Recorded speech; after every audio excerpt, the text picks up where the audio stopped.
Olá, eu me chamo Adriana Rocha Fernandes, sou acadêmica de medicina da faculdade UPAP e vou falar um pouco sobre uma enfermidade chamada fibrose cística, que é ocasionada por causa de uma alteração na membrana plasmática. Ela é uma doença genética cujo padrão é autossômico recessivo. As manifestações clínicas resultam da disfunção de uma proteína chamada proteína reguladora de condutância transmembrana da fibrose cística, CFTR. O que acontece? Essa proteína ela atua como um canal de cloreto. Ela regula o balanço entre íons e água através do epitélio. Ela é encontrada na membrana apical de células do trato respiratório, de glândulas submucosas, do pâncreas, do fígado, né, e do trato reprodutivo, entre outros sítios. A disfunção dessa proteína CFTR, o que acontece? Ela dificulta a permeabilidade da membrana celular ao cloreto. Então, ela acarreta dificuldades ao transporte e à secreção deste íon. Vai ter como consequência uma grande concentração de cloreto intracelular. Então, na fibrose cística, por causa dessa disfunção dessa proteína CFTR, a membrana apical ela torna-se impermeável ao cloreto, vai dificultar a saída, né? Como eu falei, vai ter um acúmulo. Então, com tudo isso, o que vai acompanhar?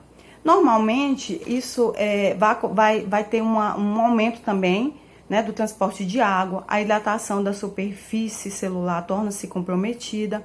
Então, para manter a neutralidade elétrica, vai ocorrer um fluxo compensatório de sódio para o interior das células, através dos canais de sódio do epitélio, né? Então, acompanhado de água, vai ter um resultado. Vai acontecer o quê? Uma formação de muco espesso, que é característica muito marcante dessa doença.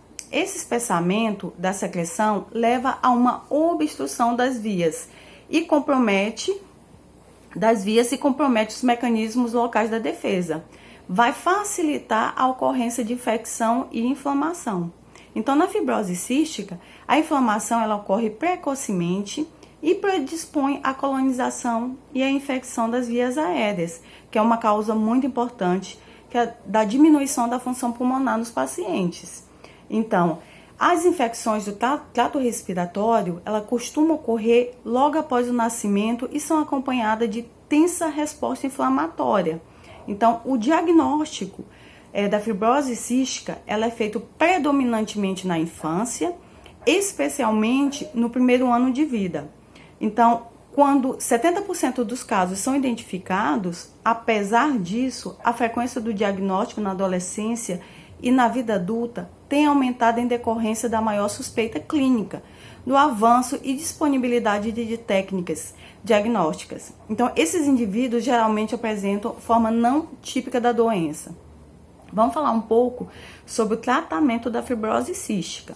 Apesar de ser uma doença complexa, hoje já se entende melhor a consequência da disfunção canalicular, né, que é em relação ao cloreto.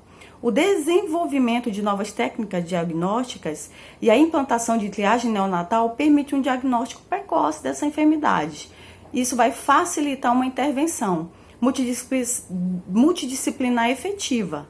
Então, esses fatores são responsáveis por um melhor prognóstico e aumento, né, da sobrevida dos pacientes com fibrose cística, que apresentam uma maior prevalência. Então, o comprometimento pulmonar é responsável por mais de 85% da mortalidade pela doença. A base de tratamento do paciente fibrocístico consiste em medidas que promovem desobstrução. Então, a anti-inflamação e tratamento antimicrobiano respiratórios, além de uma boa nutrição desses pacientes. Diversas modalidades terapêuticas compõem o arsenal de cuidado para adultos e crianças com fibrose cística, incluindo uso de antibióticos, mucolíticos, suporte nutricional, entre outros. O acompanhamento em serviços de referência é fundamental para a otimização e uma maior eficácia dos cuidados, que vamos ter como objetivo uma melhor qualidade e maior expectativa de vida desses pacientes. Muito obrigada.